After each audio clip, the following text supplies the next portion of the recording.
The recently established Export Advisory Council of the Ministry of Commerce has set an export target of $50 billion in 5 years and aims to increase it to $100 billion in the long term.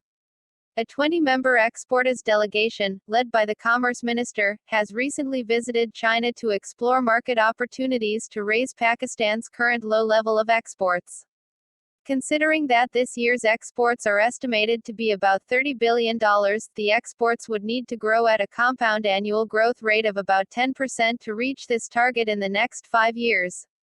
For this to happen, the government will have to opt for a radically different trade policy compared to the current one, as in the last 15 years, the existing trade policy has only yielded an average increase of 4% annually.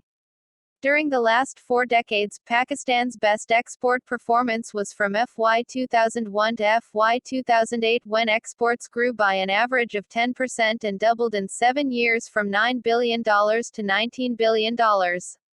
However, since then, it has been downhill.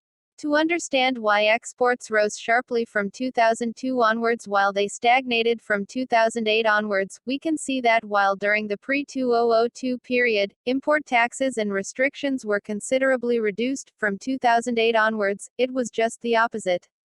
The disastrous effect of high tariffs was realized while formulating the national tariff policy of 2019-24.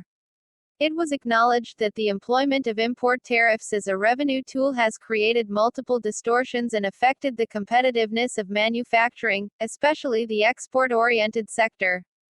Overall, the high tariffs have resulted in deindustrialization and serious losses to Pakistan's global export market share.